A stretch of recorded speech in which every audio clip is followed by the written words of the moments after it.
भारत के सुदूर पश्चिमी इलाके में स्थित है मारवाड़। रेगिस्तानी समंदर में मौजूद यह इलाका राजस्थान की सांस्कृतिक राजधानी माना जाता है। रेत के समंदर पर हुकूमत जमाने के लिए कई राजवंशों ने कशमकश की, जिसमें यादव आभेर राजवंश का स्थापत्य कला और सांस्कृतिक नजरिए से विशेष योगदान रहा है।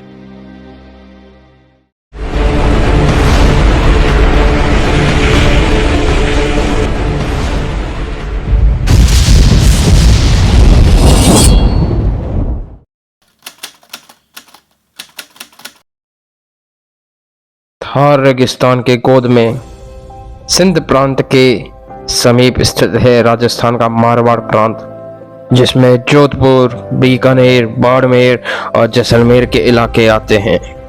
भौगोलिक दृष्टि से भी यह इलाका विशेष महत्व रखता है। पुराने दौर में पश्चिम से आने वाले ताजिर इसी राह से होकर आते थे। मारवाड़ की राजधानी यानी सूर्य नगरी, जिसे जोधपुर कहा जाता है, जोधपुर बीकानेर मार्ग पर ही स्थित है। ओशिया का प्राचीन नगर। ओशिया को मारवाड़ का खजुराहो या राजस्थान का खजुराहो भी कहा जाता है, कारण यहाँ कतार में बने आलीशान भव्य मंदिर और प्राचीन इमारतें हैं। ओशिया में कई प्राचीन हिंदू एवं जैन मंदिर हैं, लेकिन पर्यटकों के आकर्षण का केंद्र आज भी यहाँ के प्रसिद्ध 15 हिंदू देवालय माने जाते हैं। इनमें सबसे प्राचीन हरिहर देव के मंदिर हैं।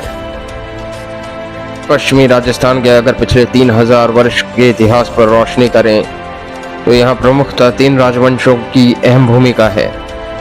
यादव या आभेर राजवंश, प्रतिहार वंश और सबसे आखिर में राठौर वंश। ओशिया में मौजूद सबसे प्राचीन और आलीशान हरिहर देव मंदिरों का निर्माण भी इन्हीं यादव या आभेर शासकों ने करवाया था, जो लगभग 7 से 8 शताब्दी के आसपास बनवाए गए थे।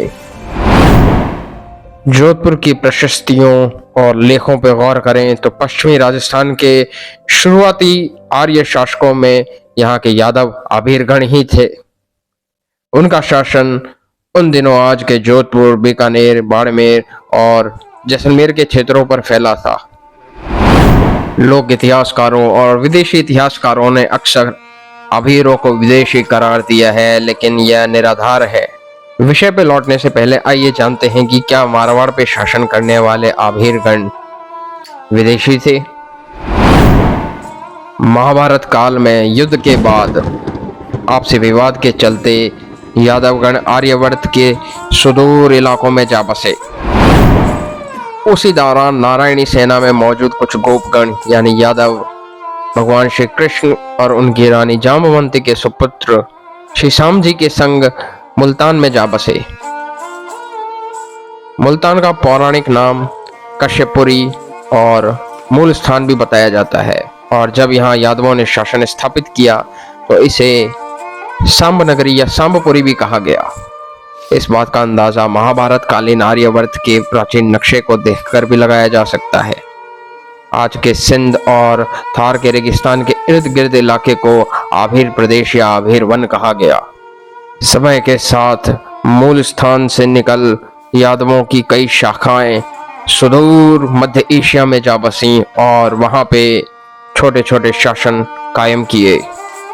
मध्य एशिया में इस्लाम के उदय होने के बाद संभवतः निरंतर संघर्ष और युद्धों के कारण ये आभीर यादवगण पुनः भारतवर्ष की तरफ सिंध होकर कूच करते हैं, और संभवतः इसी कारण कुछ विदेशी अंग्रेज इतिहासकारों ने इन्हें विदेशी करार दे दिया, हालांकि यह बिल्कुल ही निराधार है। तकरीबन 1800 से 2000 वर्ष पूर्व यही आभीर यादवगण जब सिंध होकर भारत आए, तब इन्होंने भारत के पश्चिमी इलाकों, खासकर सौराष्ट्र और पश्चिमी राजस्थान के इलाकों पर शासन कायम किया।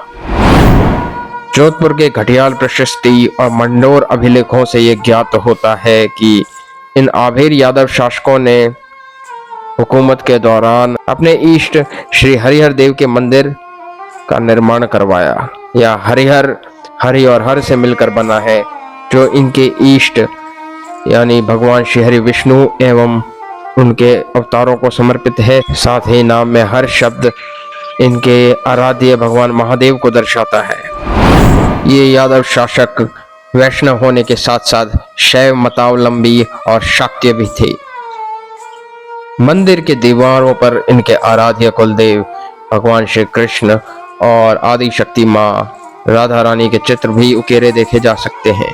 साथ ही मंदिर में वैदिक देवताओं जैसे कि चंद्रदेव, कुबेर, देवराजेंद्र, सूर्य इत्यादि की मूर्तियां भी बनी हुई हैं, जो सहसा ही पर्यटकों की नजरें अपनी ओर आकर्षित करती हैं। मंदिर के एक दीवारी पर इन शासकों के आराध्य देवताओं और क्रूर असुरों के मध्य हुए देवासुर संग्राम के चित्र भी दर्शाए गए हैं। मंदिर के बाहरी दीवारों पर नवग्रह बड़े ही कुशलता पूर्वक और बारीकी से उकेरे गए हैं। इस मंदिर की वास्तुकला एशिया के अन्य मंदिरों के मुकाबले बड़ी ही अनूठी और भव्य मालूम होती है। इन भवनों और मंदिरों का निर्माण पीले रेगिस्तानी बलुआ पत्थरों से करवाया गया, जिसे छत्तर पत्थर भी कहते हैं। मंदिर के हर खंभे और दीवारों पर आला नक्काशी और बेजोड़ कारीगरी का नमूना दिखता है, जिसे देख आने वाले पर्यटक कायल हो जाते हैं। वैसे तो एशिया के इन देवालयों के सभी देव प्रतिमाएं कलाकृति के कारण बेहद ही शानदार हैं, लेकिन इनमें भी जो सबसे आकर्षक मूर्ति पर्यटकों को अपनी ओर खींचती है वो संभवतः इन आबिर यादवों के मुखिया या शासक की है। इस मूर्ति में एक यादव राजा और उनकी राजकुमारी बैठे हुए दिखते हैं, जिसकी नक्काशी देख पर्यटक दांतों तले उंगलियां दबा लेते हैं। पंडोर शिलालेखों से जानकारी मिलती है कि आभीर महाराजाओं के शासन के दौरान पूरब क्षेत्र से आए प्रतिहार वंश से उनका कई बार युद्ध हुआ। हालांकि आखिरी मुठभेड़ में यादवगण प्रतिहारों से पराजित हो गए थे। प्रतिहारों का मुखिया कक्को राणा के घटियाल प्रशस्ति से मालूम होता है यहाँ के आभीर शासक बड़े ही क्रूर थे। हालांकि नगर की भव्यता और स्थापत्य कला और बेजोड़ मंदिरों की बनावट और समृद्धि को देख यह अंदाजा लगाया जा सकता है कि इन आभीर यादव शासकों की हुकूमत के दौर में यह इलाका समृद्ध था और द्वेष भावना के कारण ही प्रतिहारों ने ऐसी मनगढ़ंत कहानियां बनाई। खैर, लंबे संघर्ष के बाद प्रतिहारों ने मारवाड़ के इलाकों पर कब्जा कर लिया और यहां से पराजित हो आभीर यादवगण मालवा की ओर कूच कर गए। प्रतिहारों के बाद कान्यकुब्ज यानी कन्नौज से आए राजा जयचंद के वंश से राठौड़ राजवंश ने प्रतिहारों को परास्त कर मारवाड़ पर अपना शासन स्थापित किया। सांस्कृतिक परिवेश के नजरिए से राजस्थान भारत ही नहीं अपितु समूचे विश्व में एक अलग स्थान रखता है और इसमें भी मारवाड़ को राजस्थान की आत्मा कहा गया है।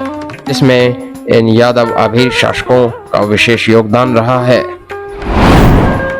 तो आप भी अगर कभी मारवाड़ आए तो हरिहरदेव के इन प्राचीन मंदिरों को अवश्य देखें, जिसके जर्रे जर्रे में कैद है एक बेहद ही शानदार इतिहास।